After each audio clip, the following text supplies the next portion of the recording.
A lot of Etsy sellers are getting lost running their Pinterest ads and waste thousands of dollars. And it's not their fault, especially since the Pinterest Etsy integration has disappeared from Pinterest. It's really hard to run Pinterest ads the old fashioned way. And to recoup from this, I've seen a lot of bad advice going around, and I want to discuss this in this video and make sure you're not making any of these mistakes, especially if you are running Pinterest ads for your Etsy store. So let's dive in.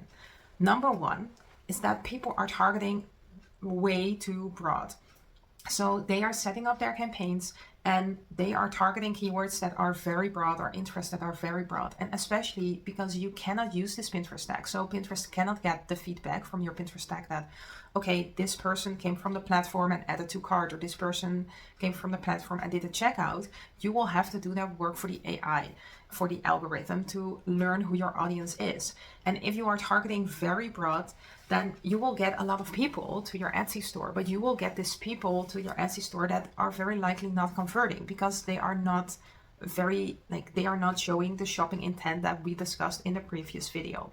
So it's really, really important, especially if you are setting up ads for your Etsy store, that you are really dialed in on who your audience is and what kind of search terms they're using inside Etsy, maybe on Google, but also on Pinterest, to understand, okay, what is that moment that they are showing, okay, I'm ready to purchase something, because that's when you want to show up. And those are the terms that you want to be using in your Pinterest ads campaigns to really target those people who are ready to take the next step. So you make sure that you are teaching Pinterest the people who are engaging, and you are actually seeing the sales from those people who are engaging.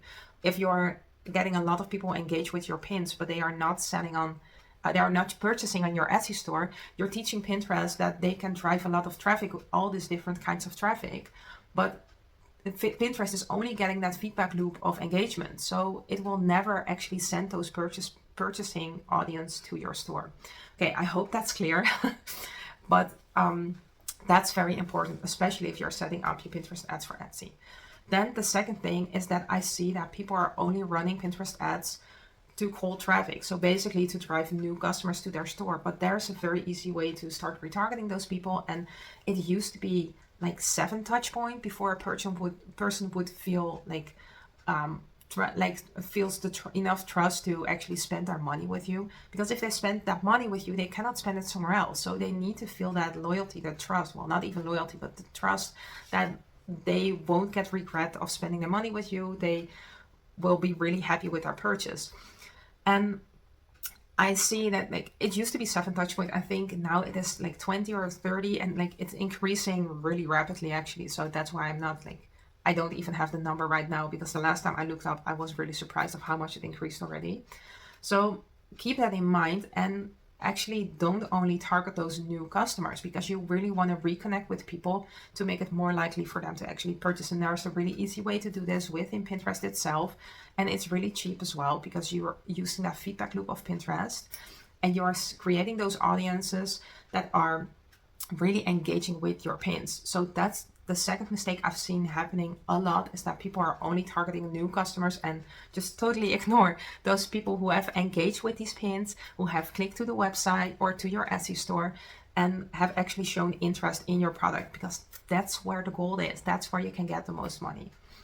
And the third mistake that I see a lot, especially with people who are selling on Etsy, because very often you are really creative and you put a lot of thought into your Etsy store and your branding, which is really good and really important.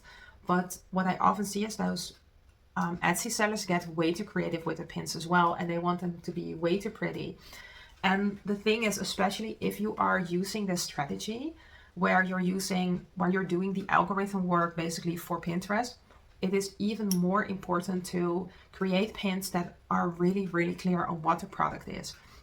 You don't want people to click on your pin or save your pin who are not interested in purchasing that product. So don't be afraid to create a pin where it's really clear what the product is. And it doesn't even always have to be the prettiest image. Well, the image has to be of high quality, and of course the image has to be like a nice image, but it doesn't have to be that gorgeous lifestyle image where it's actually kind of confusing what it's about. If you're selling pillows and you're showcasing the couch with the pillows and the curtains behind it, and there's like all these kinds of different things, and people love that image, but they're actually loving the couch, you're telling Pinterest, okay, those people who love the couch, those are my people because they're engaging with my pins.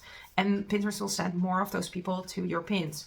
And you really don't want to do that. You want to create an engagement loop where people are really like, it's really clear what product you're selling, and it will repel those people who are not interested in that specific product, and it will really attract those people who are ready to purchase your product. So be really focused, really laser clear on what product you're selling with your pins. You can even use like a little push like shop now or on sale or whatever. And make sure that it's really crystal clear that you're selling that product and that's what they're going to be landing on, because in that way you create the biggest attraction to those people who are really ready to buy by using those right search terms, those really specific keywords, really specific interests that your audience that is ready to buy is showing.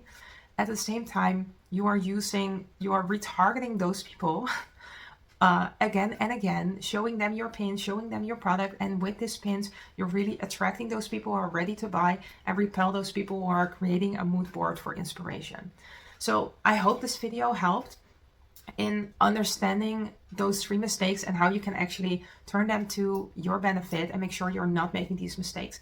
In the next video, I'll go over how every piece is fitting together within the strategy and make sure that you can actually start setting up your own Pinterest ads in this way using this strategy. So I'll see you in the next video.